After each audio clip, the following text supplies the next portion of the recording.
This conference will now be recorded. Right. So the conference is being recorded. The first bit is by Stavros from BioSence Institute.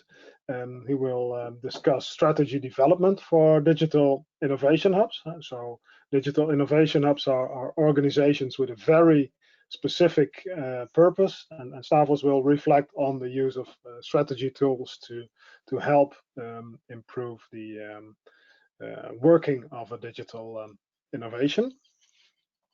The second bit of the webinar will be executed by Alexander Berlin on behalf of the IOF 2020 project, and he will discuss some tools to support digital innovation hubs in developing strategy and business models.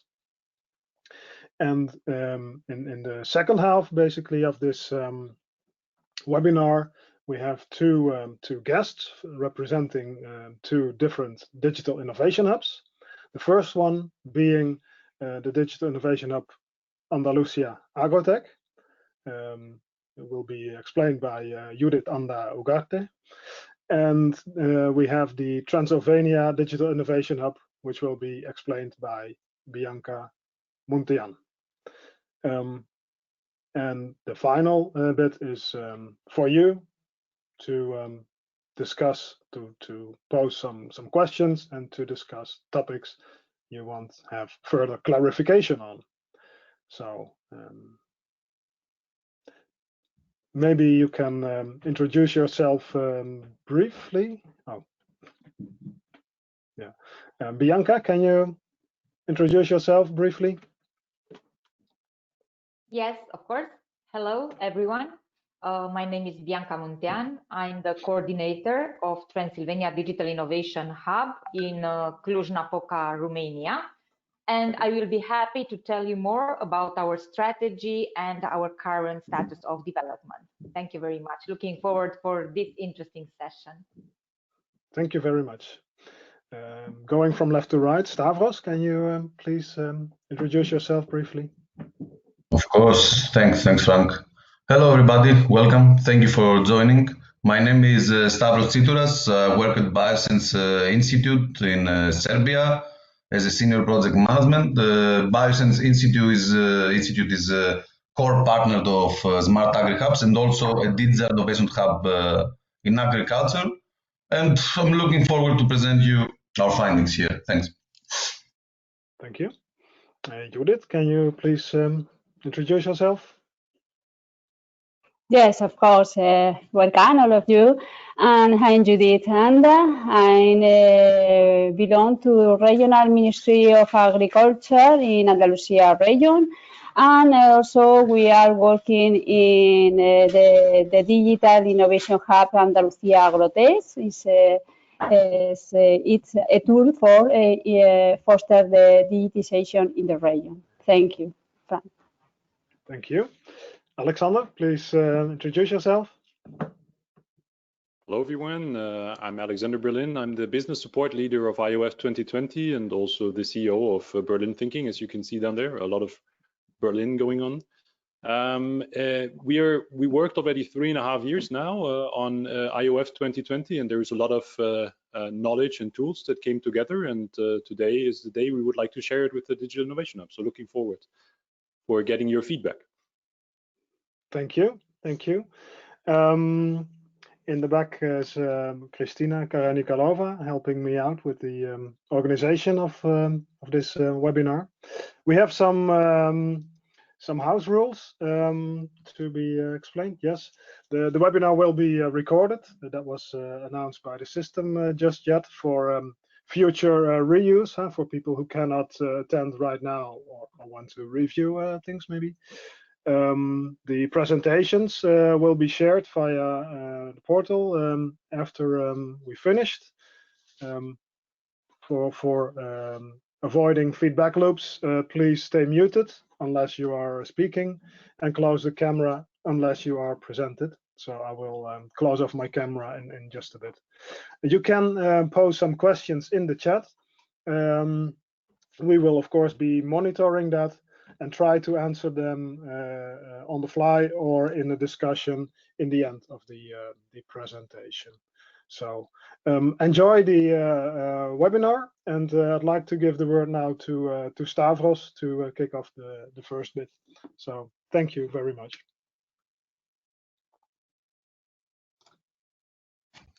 Thank you, Frank. Thank you. Just one minor question before we start.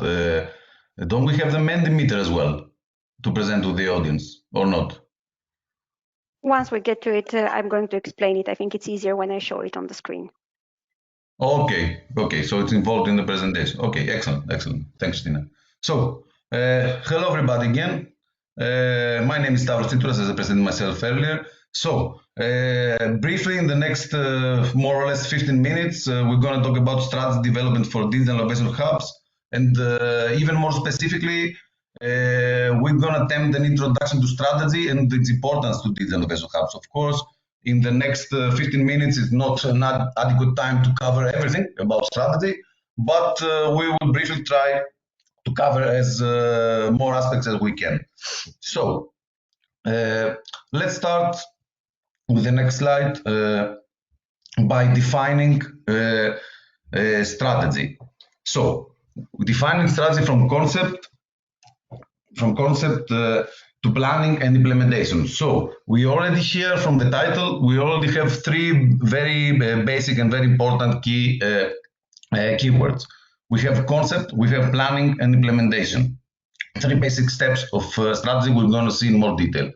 Let's start with the concept.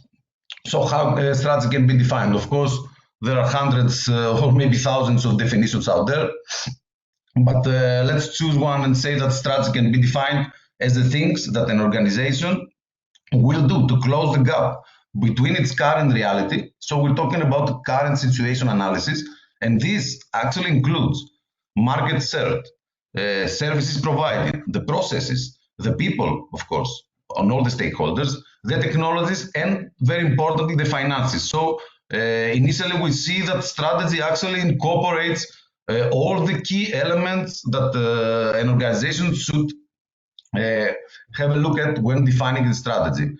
And this is the current reality, so the current situation and its desired future state. So when we talk about strategy, we see where we're standing and where we're going to go. What about planning?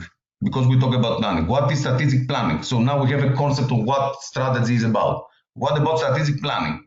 So strategic planning is a management activity, organizational management activity that is used to set priorities and focus energy and resources in order to strengthen the operation and ensure that employees and other stakeholders are working toward common goals. This is very, very important. So when we define the strategy, it is very important to communicate the strategy towards the bulk of the stakeholders and especially the employees, and be sure that the employees can actually agree and follow, can actually serve a strategy and working common goal, very important, and establish an agreement around the intended outcomes and results of a strategy, if possible, of course, agreement between all the stakeholders, and adjust the organization direction in response to a changing environment. This keyword again is very important. We're going to see that in more detail later on, about how the environment are changing, and therefore a strategy should change as well. So on the next slide, we continue with strategic planning.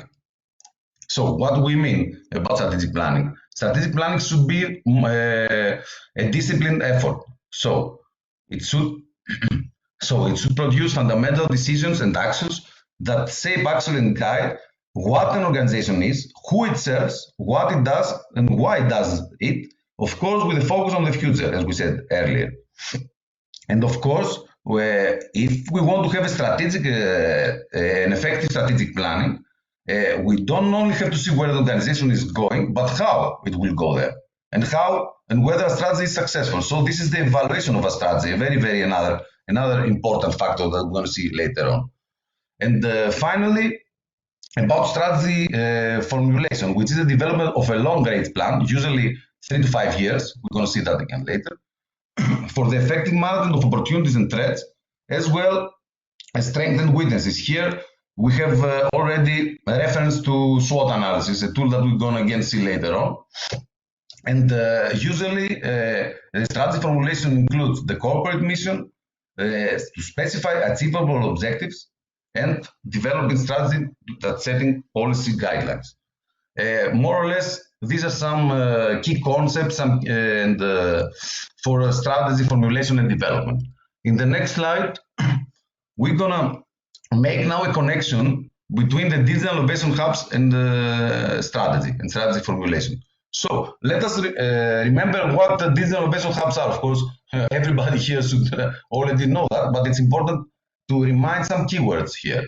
So we have not-for-profit, one-stop shops that support companies, in particular SMEs, and public organizations in their digital transformation, offering them a plethora of services. We have here many important keywords.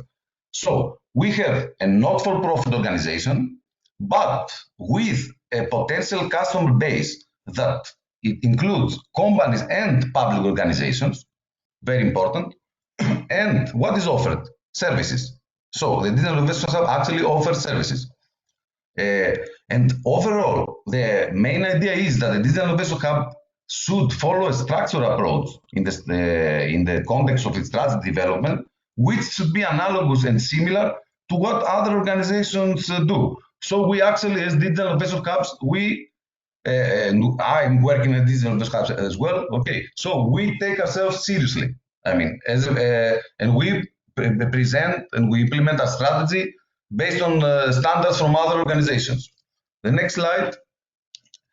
We have to see now what is the difference between a not-for-profit organization strategy and business-oriented strategy. If you do a search on the internet, you will see that there are two schools of thought, to put it this way, and they usually distinguish the strategy of not-for-profit organizations against the business-oriented strategy. So we earlier said that digital innovation hubs are not-for-profit organizations. So how we categorize in more detail a digital innovation hub? It's important to see how are we going to treat that in terms of strategy. So in the not-for-profit sector, when we are standing here as digital innovation hubs, we have two major categories. The first category is not-for-profit organizations that operate in non-competitive environments, usually governmental departments and government agencies, and we have not-for-profit organizations that operate in competitive environments. So not-for-profit organizations and so on and so forth.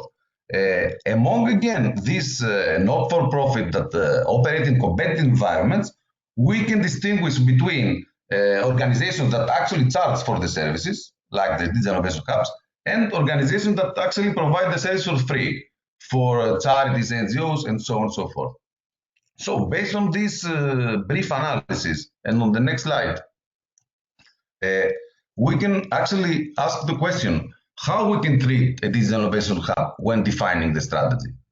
So as we said, digital innovation hubs are not-for-profit organizations. However, their overall approach and mindset should be characterized by a strong business mentality. We're focused on business, even though we're not-for-profit, even though many digital innovation hubs belong, for example, to public universities or governmental agencies and so on and so forth. Our approach is that the digital innovation hubs should have a strong business mentality. Digital innovation hubs are and should actually charge for the services, okay, as we said. And digital innovation hubs have or should have a strong relationship with the industry, for example, SMEs. So these are the three cornerstones that we have to take into consideration. So therefore, how do we treat a strategy? How we draft a strategy for a digital innovation hub? Our perspective is that digital innovation hubs can be treated as startups and not as a public organization. And we're talking about startups because we have to be customer focused. We know that digital innovation hubs, most of the digital innovation hubs are the new founded organizations with 1, 2, 3, 4 years of life, maybe less. So we consider ourselves as startups. We are customer focused. We should be customer focused. And we also should be revenue focused. And what will be the overall target of a digital innovation hub strategy, at least for the newcomers? Overall, the main problem that we have been discussing with the other digital innovation hub is self-sufficiency. So initially, our strategy should be focused on how the digital innovation hub can be self-sufficient. This is the one and main important thing, and of course, how to grow in the future, how to keep the sustainability of the digital innovation hub, but how also to grow in the future. This is the mentality. Now I think that we have more or less a very clear idea of what strategy is and where to focus. On the next slide, I'm gonna show you two different approaches on the strategy development process. And because again, I will repeat, out there are again hundreds of different approaches of how to tackle strategy. But let's have a look at this first approach. This first approach is more or less a linear approach. So we have the present, phase one, which is called discovery. So actually, this is the current situation analysis. We gather information of where we're trending. What are we doing? The second phase has to do with the development of the strategy. The third phase with implementation of the strategy. And then again, we have a fourth phase which actually concerns the future. And it has to do with the measurement and the results of the strategy. So, okay, we implement the strategy. We have to see now whether it was effective or not. This is very important. We have to set specific KPIs, key performance indicators, specific financial projections, and so on and so forth. In the next slide, we have a similar approach, but it's not linear. It's, I would say, circular, to put it this way. So in the middle, we have strategy development, and then we have again discovery, which is the current situation analysis, the strategic thinking. So we have to think where we're going to go, plan a strategy, then, okay, we do the strategy rollout, so we implement the strategy, and then again, we have a strategy tune-up. This part was actually missing from the first linear approach. So again, we come back and we see what works or not, but then we redefine our strategy. Things ascend rapidly in the last period of time, the last years. We see what happened with, for example, with COVID-19 crisis and so on and so forth. So nowadays, strategy development is, I have to put it, is a living process. Back in the 90s, for example, when we were talking about strategies and drafting strategies and business plan, we used to draft like 300 pages business plans and strategic plans that actually stayed in the drawer and nobody looked at them never. So this is not the case today. We have to adjust our strategy based on the current situation, and this linear approach, I think, it's more relevant than ever. On the next slide, we have to briefly have a look and what a strategic development plan is. So the three questions that we have to answer is what it contains, where it can be incorporated, and for how long do we plan. So basically, a strategic plan includes a vision and mission statement that sets an ambitious goal. So this is a very overall description of what we're doing, a list of initiatives, for example, product, services, launches, geographic expansions that the organization will carry out. So what are we going to do in the pursuit of our main goal? And of course, very, very importantly, the conversion of this initiative into financials. So everything that we do has a financial impact, positive or negative. We can never forget about numbers. I know people don't like numbers, don't like making financial projections, but still, it's something that needs to be done. And so where can we find the strategic plan? Here, in my experience, we have two routes.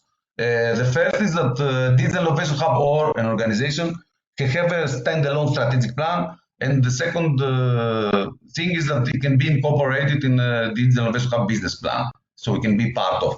Usually, this is the case.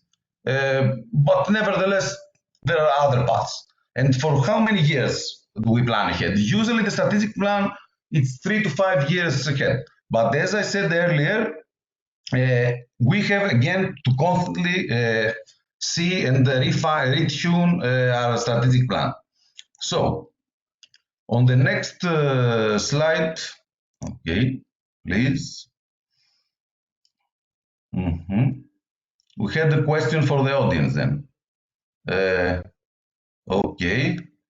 So the question is, Christina, you will now explain how we can answer the question. Okay. So you can just go to menti.com and use the code 713147, and you would be forwarded to the question here. And this is to find out whether your Digital Innovation Hub has written a strategy document so far. Okay. So I guess we can wait for A couple of minutes, just a minute or so, hear about them. Okay. Still don't see people joining. It is very easy. You can just go to menti.com. Menti.com, yes. You can do it on your phone, you can do it on your computer. Yes, maybe it's a good idea, Christina, to write that in the comment section as well, the website and the code, so it's out there for people to. Okay, now we're starting to get some. Excellent.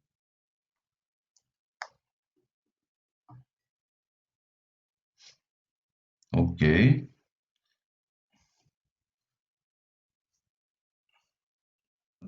Good. Christina, somehow the screen is not fully visible. Yeah, true.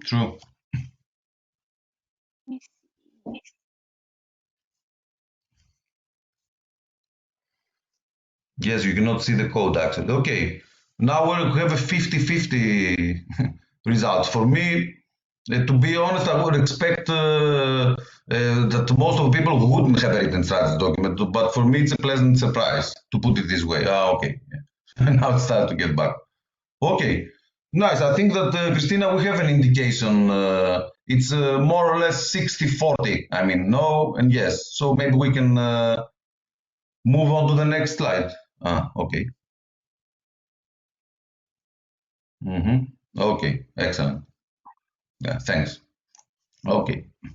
So the next slide includes 7 elements of a strategic plan. Again, this is one approach. As I said earlier, there are hundreds of approaches, but more or less briefly to go through all these, you have the long-term goals, the year objectives, the action plans, the vision statement, the mission statement, the values of the organization, and some tools in order to validate that. Here, the proposal is a SWOT analysis. This is one tool. The next slide, for example, we have another strategic plan process which is relevant with the previous one. Again, it's a linear approach. Okay, so we gather here the facts. We elaborate SWOT analysis. Here again, this tool. We review the inputs. We do a strategic matrix. This is another tool. Okay, the use of SWOT analysis. We define the strategies and we review and adjust the strategy. Very important. So on the next slide, there is a presentation of some of strategy development tools. As I told, there are hundreds of tools available. For me, in my perspective, the utilization of tools, they have a twofold person. We can use them as to incorporate them in our overall strategic or business plan, so it can be part of our plan, or you can use some tools as a standalone tools in order to draw useful conclusions for specific situations. You can see here a list of tools. Of course, I'm not going to go through all of them because there are more of them. Just on the next slide, and because our time is almost done, I think. You see here, for example, the SWOT analysis. Okay, I think that everybody knows that.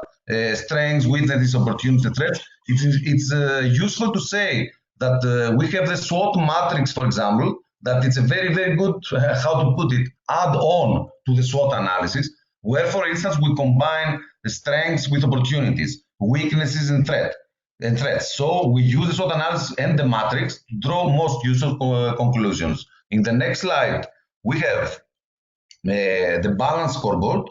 It's another tool that it actually implements a vision and strategy based on 4 major approaches, which is a financial perspective, the internal processes, the learning and growth perspective, and the buyer's perspective. And another example of tool in the next slide would be the pest analysis, which we take under consideration political, economic, technological and social factors. This is just some examples. And so based on that, there is another question then for the audience.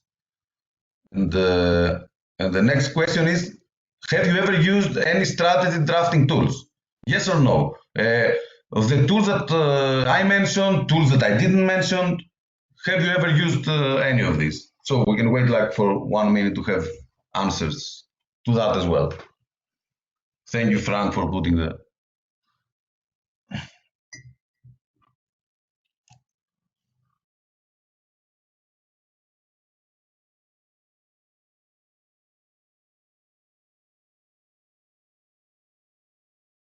Excellent. Well, now you see, now we have, this is very interesting because now we have so far 15 yes and 8 no.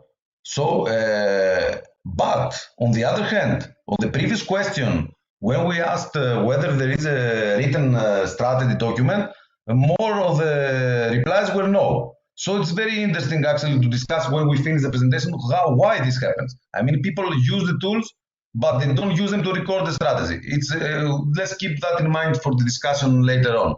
But for me, it's very, very interesting. 20 and 8. Okay, I think that we got a very, very good indication. So next slide, please, and to move forward to the end. So as a conclusion to what we said, so setting up strategy of a digital innovation hub should be a structured process. Should not be an ad hoc process. We have to take that seriously and communicate that to everybody. We have to set clear strategic goals, okay, whatever this can be. We have to see how we can reach these goals.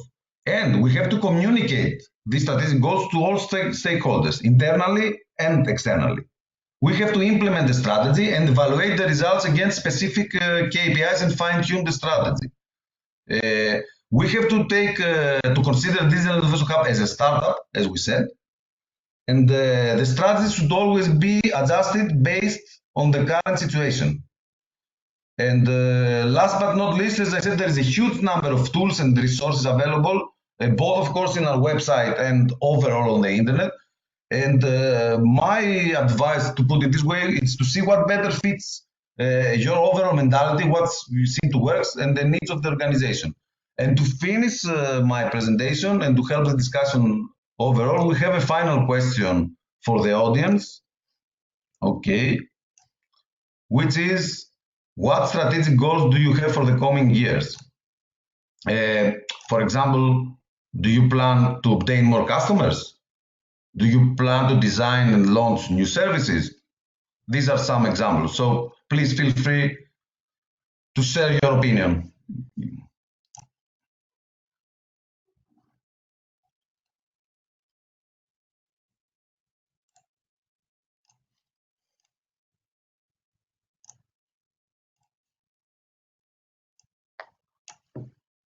Become self-sustainable. Yeah. New services. Sustainability beyond current funding. Promote digital transformation. To agree a shared view and agreement among the digital participants. To build an action plan. Wow, Christina, one question. Can we hold this, can we actually see these replies after the discussion part of the webinar? Of course, we can show them. We can show them, yes. Okay, excellent. So that's all from me. Thank you very much for your time. And sorry if I have 5 minutes more than planned. We can keep that for the discussion earlier. Thank you very much.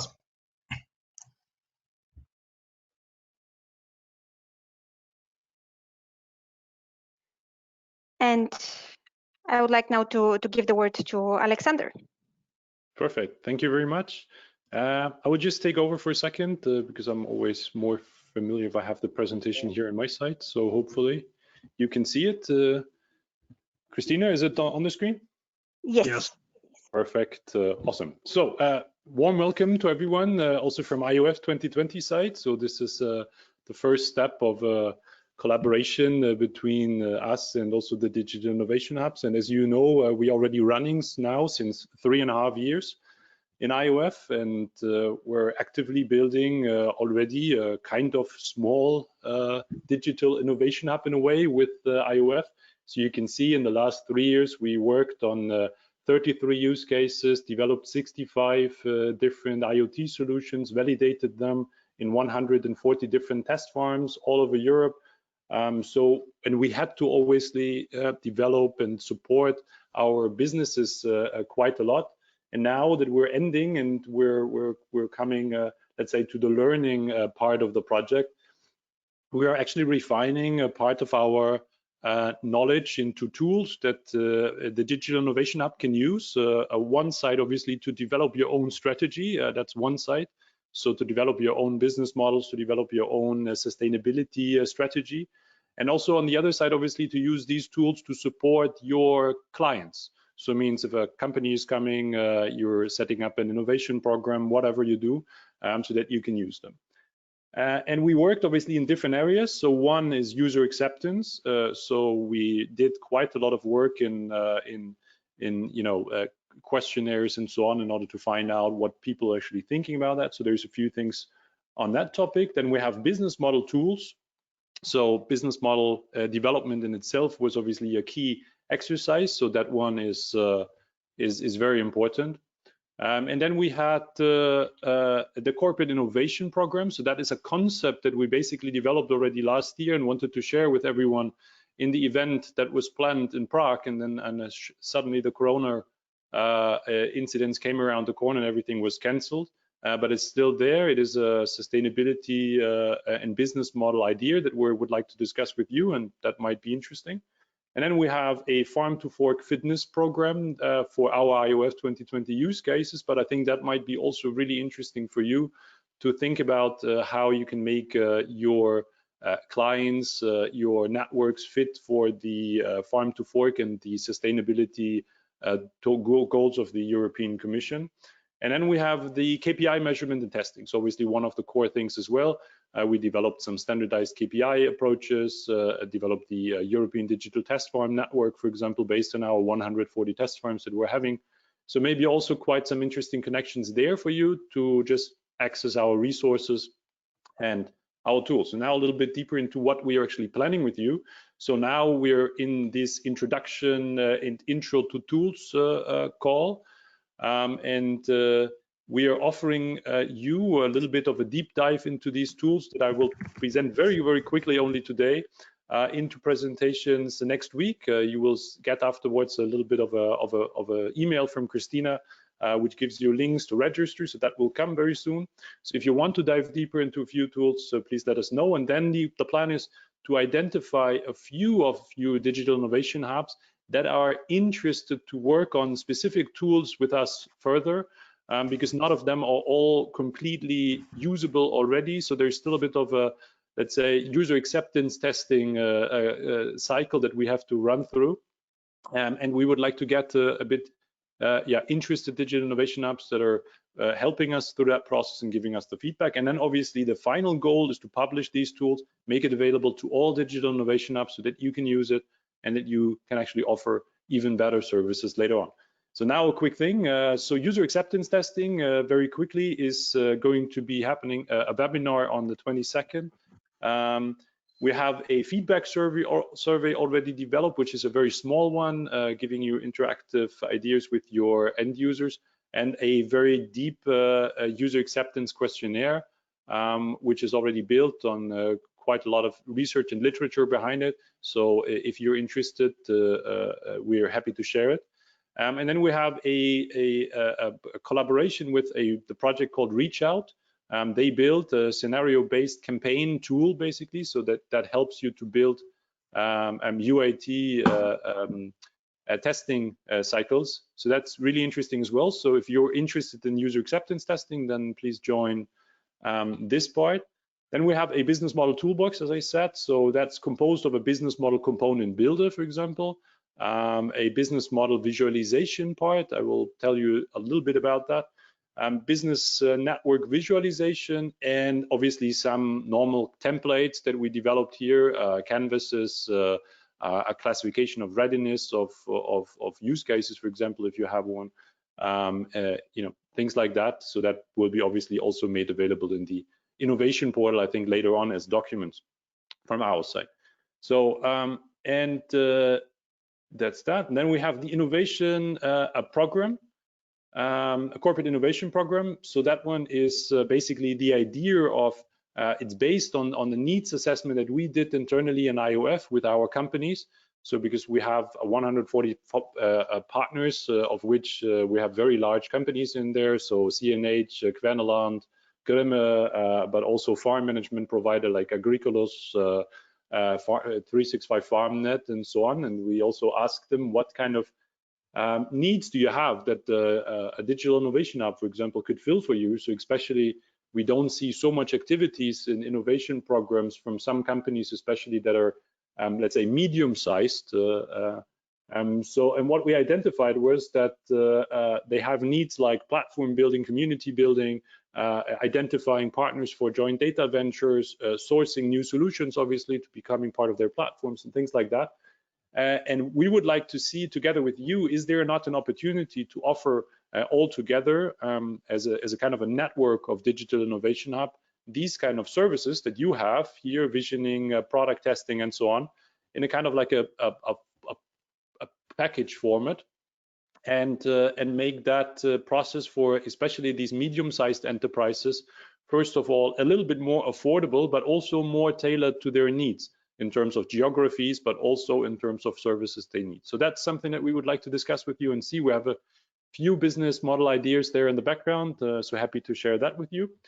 And now some short insights into the business model toolbox again. So just very quickly, this is the component builder, for example. So you have different components, which shows you then the pro and cons, for example, shows you examples where these business models were already used, and get you obviously inspired with new business models that you might want to apply. We have one tool which is called the Data Scouts one, where we're mapping the ecosystem. So we're mapped the IOF 2020 ecosystem and already some innovation players in that field. And it helps you obviously to identify maybe new partners, or your clients to identify new partners, but also to monitor trends that are ongoing in the industry in order to find interesting topics that you might want to also dedicate your support services towards. So quite an interesting thing. We're also diving a bit deeper into that one in a specific presentation. And then we have a visualization part, basically. So here we're working with designers that are developing a bit of a modular system of visuals that help you to visualize agri-food business model related aspects, and then to put it together into a more complex visualization of a specific business model at the end. This helps very often if you want to communicate your business model at a certain point to a client or a partner. It helps to have a kind of like a visual behind it. And we thought, okay, if we're creating it already in IOF, then it makes sense that you guys are getting access to it as well, and reuse it in your circumstances, either for your digital innovation hub business model, or for the business models, obviously, of your clients. And then we have the Farm to Fork Impact program. So here we're actually working on interactive sessions with our use cases in order to train them and see together with them how impactful their solutions can be in terms of sustainability. We're following there the SDG classification, basically. So working towards, which is also the basis, let's say, of the Farm to Fork program and the Green Deal strategy of the Commission. And that is basically a framework that we already developed, or basically our partner 2030 Cabinet developed that. So if you're interested in offering also these kind of services in your digital innovation hubs, going more into sustainability, offering workshops in that direction, we're very happy to give you some insights into our program, and maybe we can agree on some kind of train the trainer sessions or whatever, if you're interested. And then we have the KPI measurement and testing. That is obviously one of the key parts of IOF 2020. So we validated all of our tools, at least on 4 to 5 test farms each, So there, obviously, we developed common test procedures, which is quite complicated in agriculture, obviously. So comparable KPI sets, for example, but also SDG KPIs. And now our goal is a bit to merge that into EDTFN, a European Digital Test Farm Network. And if you're interested in that, learning a little bit more about this, happy to connect you. And there will be a webinar coming a little bit later in the year, not next week. This will be rather coming in September, when we're a bit further down the line with the development of the EDTFN. But I just wanted to let you know already that that's happening, so that if you're interested, that you can already raise your hand and let us know. So the next step would basically be that if you guys are interested in developing some things further with us and giving your constant feedback on a few of the tools that we're having here at IOF 2020, we would like to invite you to the 3 different webinars that we're giving next week. It's very short notice. We know we will record all of these webinars, so all this information will be made available if you cannot be joining. There will be Eventbrite links being shared with you after the presentation or after the webinar ended.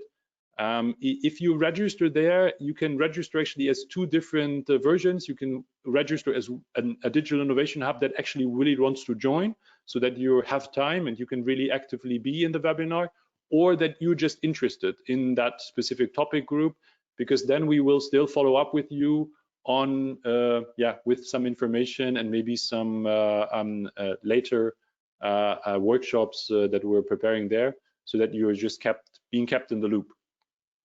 That's the one. So there's more information coming around with that. And now towards the end, a very short collaboration roadmap, let's say, to summarize what I just told you about. So today we are here on the 18th of June, giving you a little teaser of all the different tools that we're actually having, followed by the 3 webinars that we will have in the week from the 22nd to the 26th. So on basically from the 22nd to the 24th of June. Then we will have one more webinar, I guess in July. It's not yet 100% fixed when we will do it, to present you the Farm to Fork fitness program, because that is also already quite far developed. So that will be coming. And then we have basically, we will choose some 1 to 4 digital innovation hubs, basically, to get on specific tools with us through some feedback cycles and some workshops maybe. If you're interested, it would be really nice if you could support us there. And the idea there is you make use of our tools. We give you a little bit of insight how to use them, and you give us feedback on how we can actually improve them, how we can develop them forward to really be of value for your later work as a digital innovation hub. And then, as I said, one later webinar then on the EDTFN and the KPI measurement part. And then hopefully a good and rich publication in November towards the end of IOF 2020, so that you can make use of it, a full use of the tools in 2021. That's the idea. And now we have a few little questions prepared by Christina. Maybe you can take over the screen from us. Alexander, will these webinars of next week be available online afterwards? Yeah, we will share them with you, so that you can share them with the digital innovation hubs, but they will be also online on the IOF 2020 website. We will share a link in the follow-up email that will be going around. There's a link in it. If you scroll all the way down, if you click on it, you will directly get to our education page, let's say, on IOF 2020, and you can see all the webinars that were ever given, and these webinars will be part of it.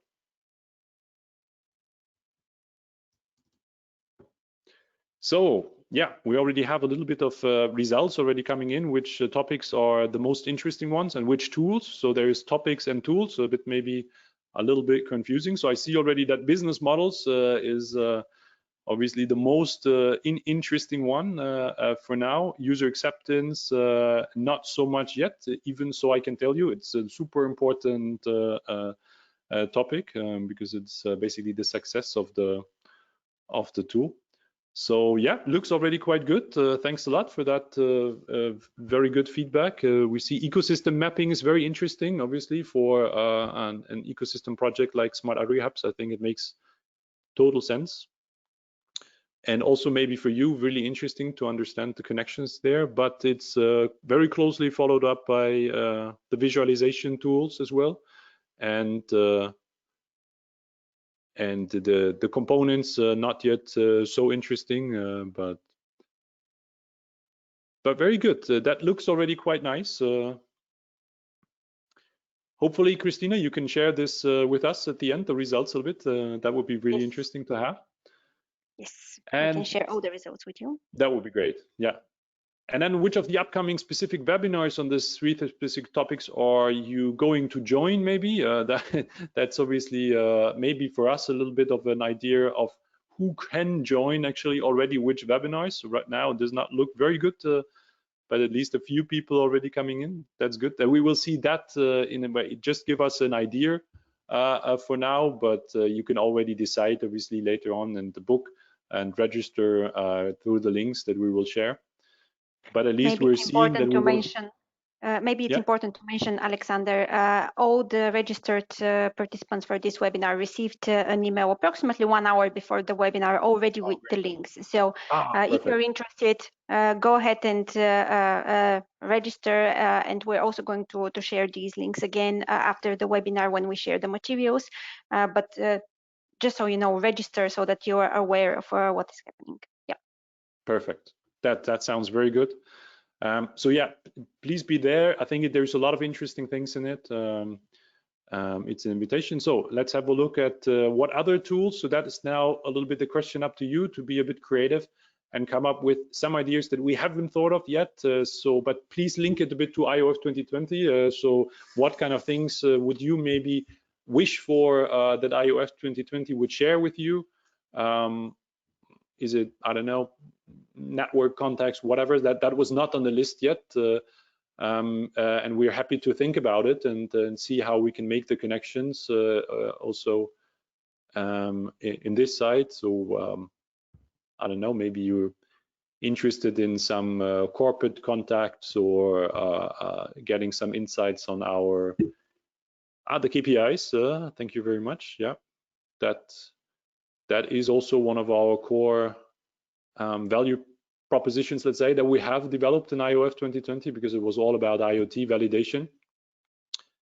Product pricing models. So yeah, hopefully we're having some answers there. We're still experimenting also there with a lot of tools and with our solutions. So also there, the moment of truth is coming now in 2020 when most of our solutions are going to market. Technology solutions, for sure. We have a good work package on that, which is also having quite a lot of reusable components. So my work package, so our reach out now comes from the business support team. So means that's why everything that you've seen is more ecosystem and business related, not so much yet technology related in a way.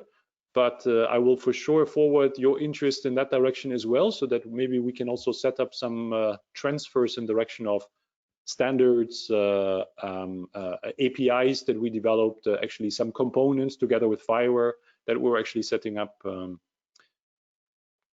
Funding, okay, very interesting as well. Yeah, that's also an interesting one. We're also working on that one, so we're working there very closely with FNA Next and ECFunder, for example, and a few of the larger investment funds to enable pitchings, for example, for our IOF 2020 use cases. So we're also having a bit in mind with the digital, with the Data Scouts ecosystem mapping tool that you just had a glance in the presentation, to see how we can use that also to guide investors in a better way to make better deals. So maybe that is also quite interesting for you to connect. Reseller approach, yep, okay, that's very good. We're working on it right now. There will be a webinar coming up in July or August. The date is not yet fixed, but we're happy to share it with you as well. So it's dedicated obviously to the IOF 2020 use cases, but happy to share it with you as well. It will be going into the direction also of digital sources. So because now with the time of Corona and yeah, the physical events not taking place, we had to be also a bit of inventive and creative. Alexander, I'm sorry to please interrupt. Yeah, I think we should be moving on to the next absolutely. presentation. Yeah. Let's go forward further. Thanks a lot for all your feedback. So we will discuss after the other inputs. Thank you, Alexander.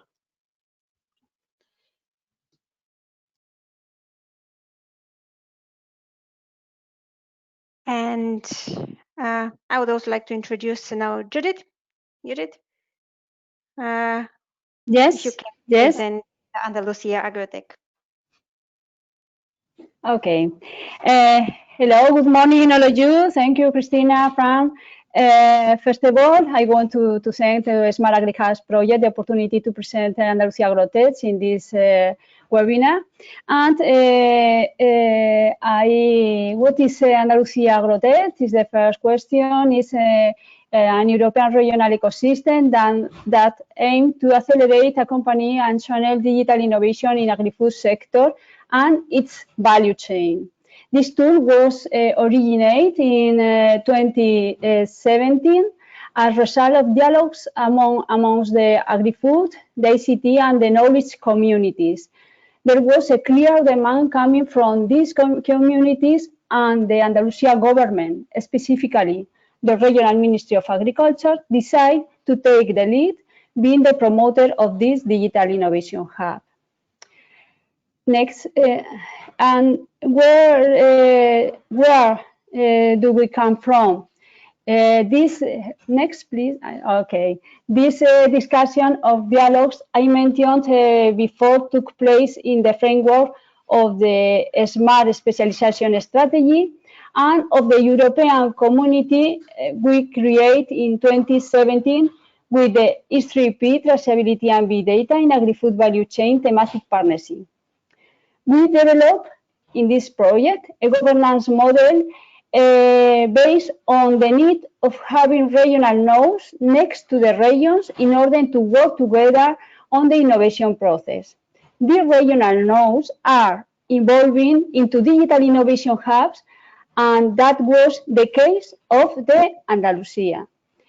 It is important to mention here that this evolution has been chosen by Joint Research Center from the European Commission as an example of ecosystem building. Next, please. Why are we doing this in agri-food sector? For us, next, please, Christina. Okay. Yes. Okay. Yes. Because this sector is essential for Andalusia economy.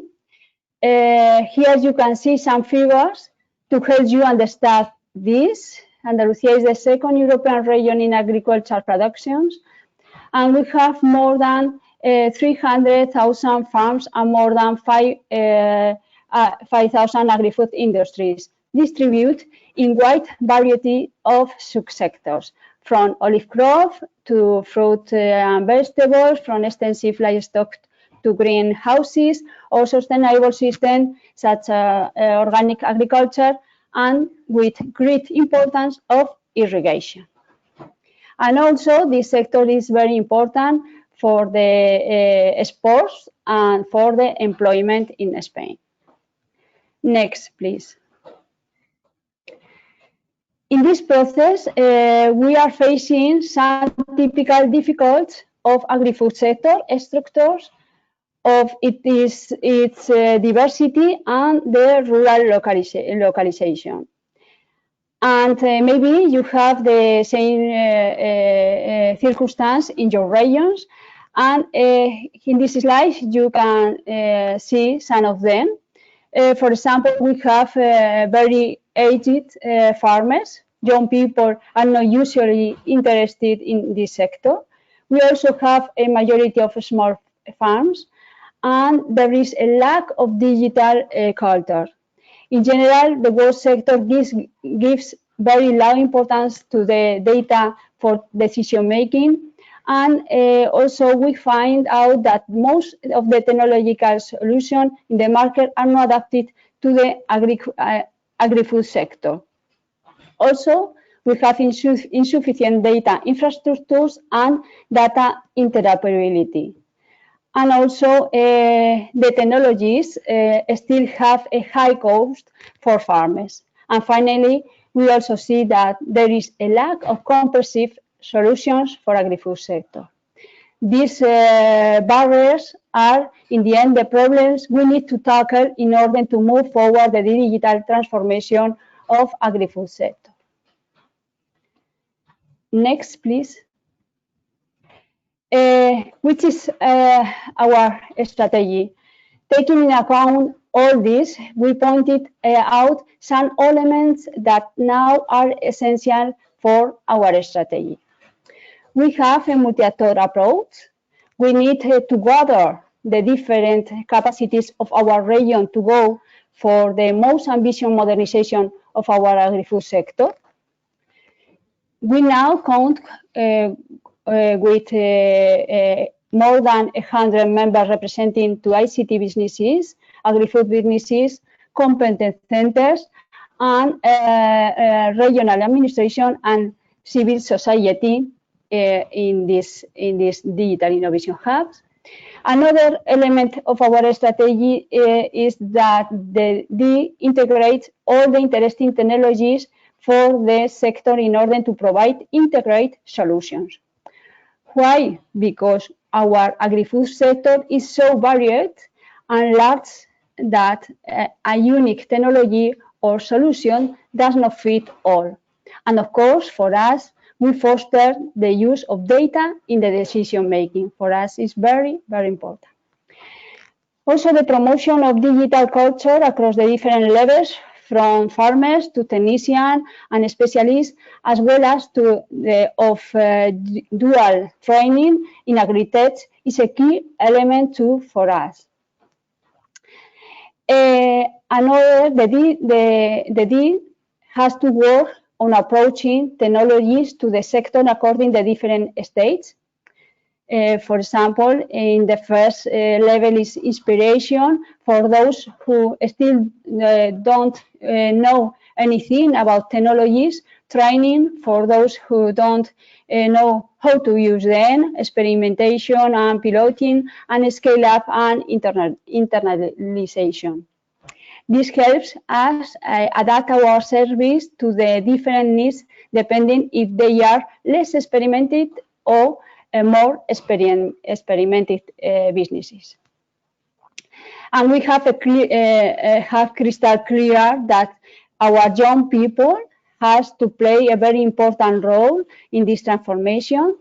They have new skills, capacities, and we need to be able to collect all this talent for this sector.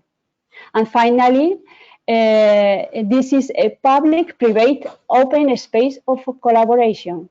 The Regional Ministry of Agriculture, that is our regional government, is now promoting this digital innovation hub, but it is doing in collaborative and jointly with the private actors. Next, please. This is our best value is the cooperation. We think that innovation is not possible without cooperation. We have a global and international vision based on this in this cooperation. We are involved in different projects and networks like SmartAgriHubs. For us, our participation in this project and the regional cluster Iberia is being quite enriching for us. Which are our benefits? We can share experiences and knowledge with the community. We share similar needs as this is an agri-food network and a specific network for this sector. And we can connect other businesses, competence centers, etc. with others in Europe. And we can have common tools to continue on building our D and have some advice on our roadmap. In the next slide, for example, That is the case of the maturity assessment, a tool that we have in SmartAgriHubs. We have already used it by doing the first self-assessment, and here you can see our results. It shows that we need to improve some aspects, giving us ideas of where to focus our efforts in the next years if we want to achieve our goals in our strategy. Next, please. And now I want to show now our current service. You will see how they are in relation to the barriers or problems we talked about before. In this service, it's very important for us, the digital skills. We believe we need to have a skilled and trained agri-food sector. And also, other need is to have living labs to develop pilot initiatives. In this sense, I want to mention the 5G challenge we have now opened to agri-food sector with Vodafone company. And also about the use of data, it's very important to have open data service. And a lot of data being produced in our region by our public administration and other institutions are in this digital innovation hub. And also funding is crucial to be able to develop solutions. We are trying to stay tuned on the different public and private opportunities, whether to promote them amongst our ecosystem. Also, we have created a surveillance unit to identify strategic opportunities for all the community and for the Digital Innovation Hub.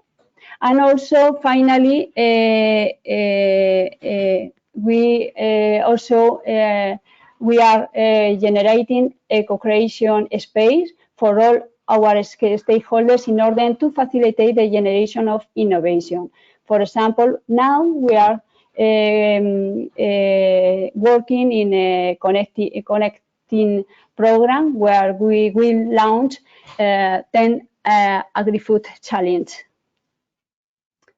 Well, it is an idea about the service that we have in this moment. And now the next slide is about this has been our progress since we started in 2018 as Digital Innovation Hub. So we start in 2017 as a regional ecosystem or node.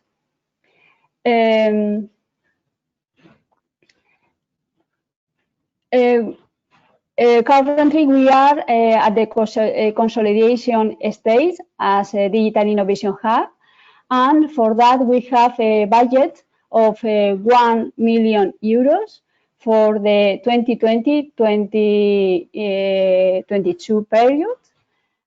And with this, we will cover the basic service of the DIF.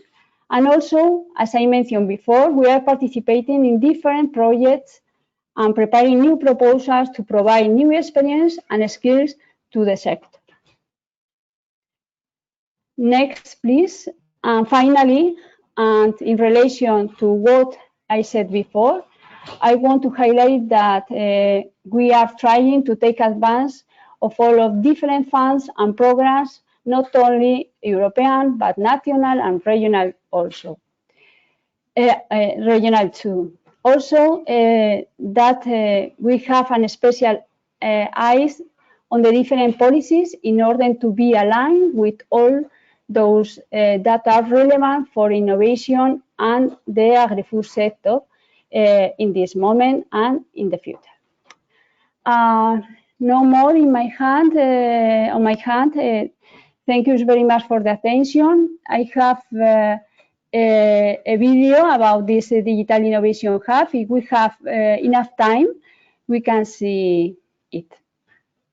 Thank you, Judit. I think we should continue because we're quite ahead of our time, but thank you very much for the presentation. If somebody has questions to Judit and how the Digital Innovation Hub developed their strategy, please let us know.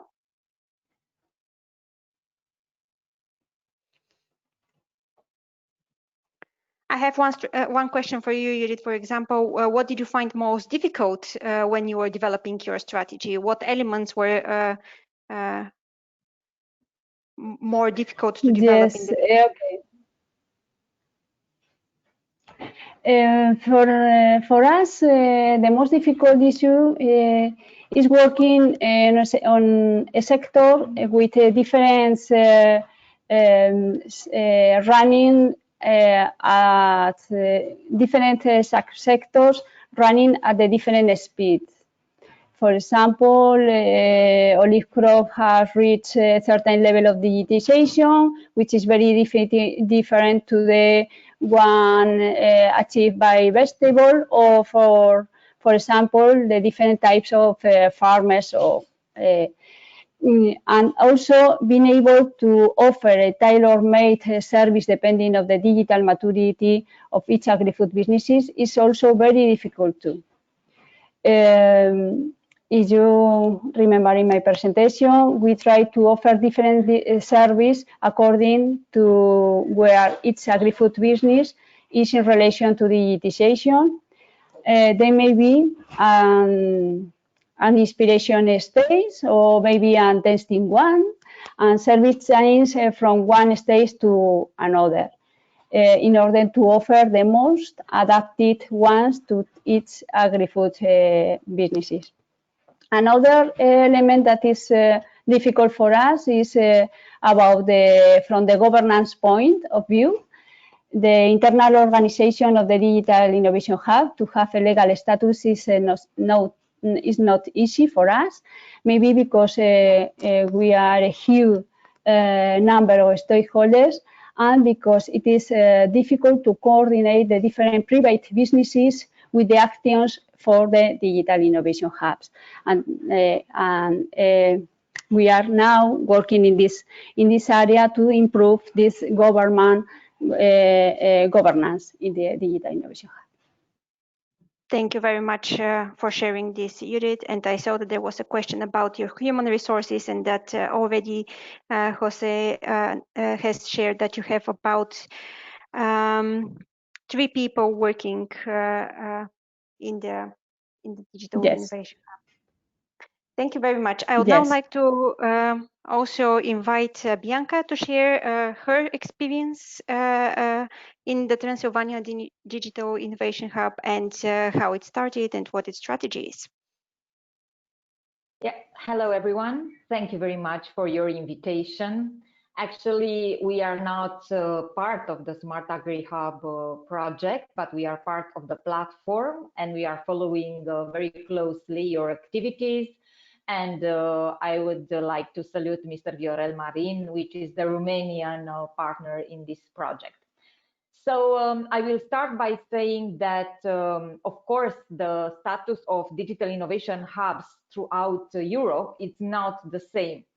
Probably you know that at least in Central and Eastern Europe, there is a separate and a different situation. That is why in 2018, it was decided by the European Commission and also by the European Parliament to run some training programs for this part of Europe, where to encourage the establishment of the digital innovation hubs. Actually, we here in northwestern Romania, in Transilvania, we found out about it during Open Innovation 2.0 conference organized in 2017 in Cluj-Napoca with the European Commission, where also we had the partner, as a partner, the municipality. Thus, it was easier for us to agree right from the beginning that Digital Innovation Hub is about an ecosystem. It's not about an organization. It's not about one entity, either public administration or private one, but it envisages an ecosystem. And what happened in our region, we have a very strong clusters established starting with 2012. So when we came up with this idea to establish the Digital Innovation Hub, we decided to build it on the existing clusters in our region. Because what clusters did in the past 8 years, they built trust with their members from different fields of activity. So it was a normal step for us. Then we participated, as I said, in a training program in 2018. We are part of the DIH Square, which is a network of digital innovation hubs offering cascade financing to experiments in agile manufacturing. And then in 2019, we have been recognized by JRC European Commission as a fully operational digital innovation hub. And last autumn, we've been selected for the DIH Champions among the 5 digital innovation hubs in Europe. Starting this year, we also started to implement another Horizon 2020 cascade funding, in which we are supporting experiments from our region. And we are financing it to lump sums up to 60,000 euros. And also this year, in March, we decided to formalize our Digital Innovation Hub because we had a collaboration partnership among us with the clusters, but we decided to create a new entity, that entity being the next phase in our Digital Innovation Hub development. Next, please. Of course, you all might know that the digital innovation hubs must be built on 4 main pillars, which are test before invest, financing opportunities, innovation ecosystems, and digital skills. And among those 4 pillars, 4 main pillars, we decided to have another one of strategic initiatives. Here I listed a few of our projects which we are currently implementing under the umbrella of Digital Innovation Hubs. And I must tell you that all these financing are through different type of programs. We are having structural funding, which is supporting the digital skills and trainings part in our hub. We are having urban innovative action for the test before invest part, where our municipality, for example, is creating a rapid prototyping facility and also infrastructure where we will be running experiments or Industry 4.0 and automatization. We are also working with the Enterprise Europe network in identifying different financing sources for the digital transformation needs in our region. And also we are activating under the umbrella of Transilvania Living Lab together with the municipality and other partners. Next, please. Here you have our current structure of governance. I'm also running the Transylvania IT cluster, which mainly envisages and deals with the IT companies from our region, universities and public administration. But as I told you, we are in the same boat with the clusters from Transylvanian Clusters Consortium, and we have the furniture cluster, Agro-Transylvania cluster, creative industries, and the energy cluster. And actually, each one of us is taking the lead depending on the topic we are presenting at a certain point. So for agriculture field, the responsible actually to activate in this specific vertical is my colleague, Felix Arion, who is running the Agro-Transylvania cluster. Next, please. Okay, how are we working actually? Because speaking before the seminar on what I should focus on my presentation, of course, here in Romania, we are working very close with all the regions because now we are on the discussion with the public authorities in order to launch the selection of the digital innovation hubs, which will be eligible for the European network of digital innovation hubs. So how are we working? As I told you, it's not a history dating 3 years ago when we decided to put together our resources and to work all under the umbrella of the Transilvania Digital Innovation Hub, but it's a long, long history behind. And what we are trying to do is to put all the energies and the synergies together to identify all the resources and to come up with this strategy in identifying the suitable industries and also the potential the companies have for digital transformation in different fields of activities. And I'm happy to tell you that at the moment, agriculture is one of those fields. And we are working together and very close with the small and medium-sized enterprises and mid-caps, also from the point of view of solution providers, because we have a very, very strong technological pole here in Cluj-Napoca, but also in identifying the needs of these SMEs in terms of digital transformation. We are working with startups which are offering very agile solutions, and we are identifying ways to support them in the ecosystem. Also with the academia and research, we are working for knowledge transfer using their infrastructure and their technology transfer facilities. The public administration, it was not an easy task, but eventually it became a normality for us in the past 3-4 years to work very close in our steps with the public administration, especially when we are speaking about the infrastructure which is used for common innovative projects. The clusters are our engine, are the engine of our digital innovation hub, with their portfolio of projects, with their small and medium-sized enterprises, because they know very well their needs and they have a long history of working with the companies, public authorities, and also the academia. What is new and it's a specific approach in our cluster is the concept of the living lab, where also we are putting this approach of the living labs as one of a way of doing our experiments in our region. And what we are doing, we are working, offering different support services downstream, as you can see, and also upstream, working in identifying new business models for the companies in our region, new type of values, and also promoting the Open Innovation and Open Innovation 2.0 conference, 2.0 concept, sorry. Among the technologies we are using in our Digital Innovation Hub, we are currently focusing on artificial intelligence, big data, cybersecurity, blockchain, and high-performance computing. Next.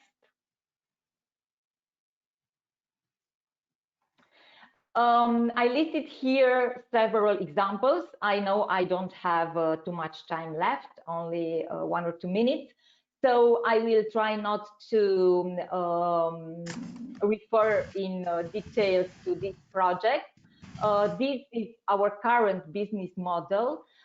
Speaking about the strategy development, we are working for it in order to submitting it for the national selection of European Digital Innovation Hub, but also for the European call, which is announced to take place at the end of the year. Next, please. We started to work with our public administration in designing their digital transformation strategy, and we are also involved in the consultative council for putting up the strategy. We are working also as a consultative body with with the Northwest Regional Development Agency. And also, as I told you, through different type of sources of financing. Here you have track project implemented by Agro-Transilvania cluster in the Transilvania Digital Innovation Hub. We are taking different steps in order to be closer and to bring closer the digital transformation concept and experiments and tools to the market. Next, please. These are some of our numbers from our past activities. As I told you, these are not activities started 3 years ago. We started more than 7 years ago to work on it. It's a process in gaining trust, in being consistent, and to be able to stay at the table with different other stakeholders, and to create and to capture actually the added value for our region and for different sector of activities. So I think this is my presentation. On the last slide, you have my contact details. So for any question, I remain at your disposal. We are also responsible for coordinating the communication in Romania for the Digital Innovation Hub on the platform DIHnet. And at the beginning of July, we will be officially launching the communication and exchanging of information and knowledge between the DIHs among Romania and with the public authorities. Thank you very much. Thank you, Bianca. Thanks, Bianca. One question from me, from Stavros to Bianca, if possible. Yes. Yes, please. Okay. Yes. Thank you. Thank you for a very interesting presentation. One very short question, because I was talking about tools, models, etc. So the question is, what tools, methods, ideas, or whatever you found most useful when you develop your strategy and services as the Digital Innovation Hub? Can you give us an idea? Yeah, we work a lot using entrepreneurial discovery process tools, design thinking tools. And what is important for us is not to create only from one team strategy, because we are speaking about different clusters, different stakeholders, different type of entities involved. So for us, it's important to have every angle and every point of view. So EDP is one.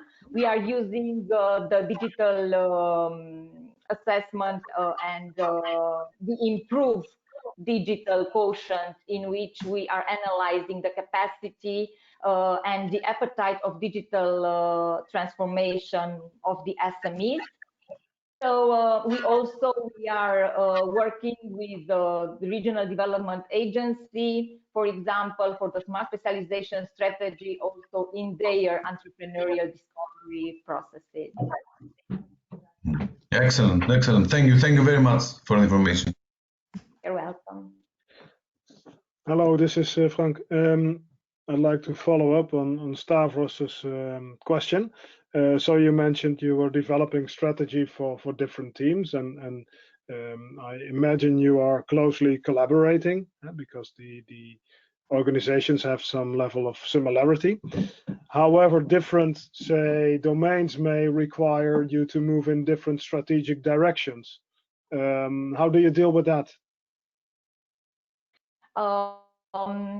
This is actually what I try to explain you, that, for example, for the IT sector, for the technological companies, we have, as you perfectly stated, different tools to communicate and to engage them. That is why the lead, when we are dealing, for example, because we will have an industrial approach and also a sectoral approach in our strategy, we are letting the clusters, each cluster, to take the lead when we are dealing with its part. I mean, it's a really close collaboration, but I will never go, for example, me coming from the IT cluster, I will not go and try to impose the tools we are using, but I will ask my colleague, which is the cluster manager from Transilvania cluster, to speak the same language and to identify the appropriate tools in order to speak with his market actually and his area of expertise. So this complementarity between different stakeholders allow us to identify different ways of approaches in order to have the results. Okay, thank you. We have a little bit of time, so if there are questions from our audience to Bianca or to Judit or to Stavros or Alexander, please ask the questions. We also have one question from Sarah, and I think that maybe Stavros could be the first to answer, and then if necessary, the others can join. So the question goes, when the strategy is developed, all identified partners agree on that they are going to be committed. What is the next step? What should be done to create a formal digital innovation hub? Yes, I think that this question, thanks, Christina. I think that this question has not actually has to do with strategy, but has to do with the formulation of a digital innovation hub as a legal entity or as an organization per se, if I understand the question correctly. And to my knowledge, there is no official way in order to be a digital innovation hub in terms of organization. You need to register to a specific site, and you need to provide some specific services into the specific sectors, to my knowledge. So it's not easy to become a digital innovation hub per se. For example, you can become a SmartAgriHubs digital innovation hub because we have a procedure, or our own procedure as a project. Frank, you can please step in if the information I'm giving is not correct so far. But I think this is the case, right? That's right, yes. So from SmartAgriHubs, we don't have any, say, requirements. So to the legal status, for instance, of the digital innovation hub. However, the European Commission, for their resources, does give requirements. And maybe Judith and Bianca can comment on your legal statuses and why you chose those. So in general, I think there will be stakeholders that require an organization to have a certain legal status in order to be eligible for certain funding, for instance, or because of your background. So there will be typically stakeholders requiring you to be A or B. Please, Bianca and Judith, respond to this. Yes, I think you are perfectly right, Frank. Actually, it's the same question as we had it at the beginning with clusters, for example, what type of entity, because we are speaking about the ecosystems. The ecosystem comprises of different organizations. And indeed, the European Commission requests that the digital innovation hubs have to have a non-profit organization. For us, the easiest way to do is to establish this NGO. For example, we do it by formalizing the consortium between the clusters member in the Northern Transylvanian Clusters Consortium and the government, the structure of governments, it is decided among us. But indeed, as you previously stated, you have to have a non-profit scope when you are running the activities as a digital innovation hub.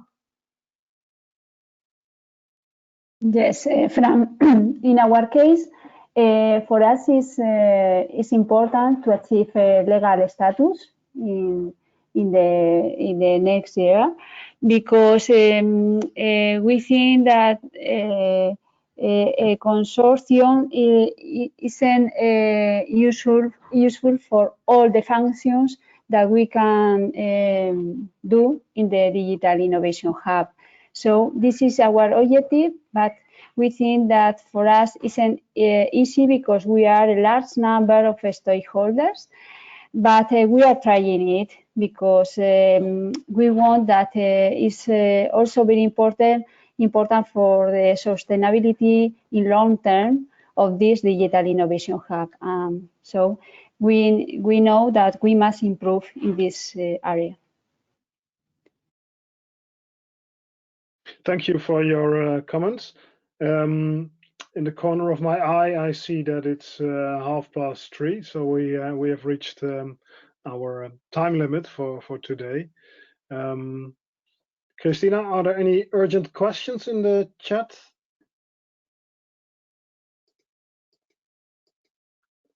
Otherwise, I think we can catch up with those later. I really do want to thank our guests, Bianca and Judit, for presenting their digital innovation hubs. It was really inspiring to see the differences and also here and there some overlaps, how you dealt with your environment and stakeholders and strategy. Thank you, Alexander, for introducing the suite of tools developed in IOF 2020.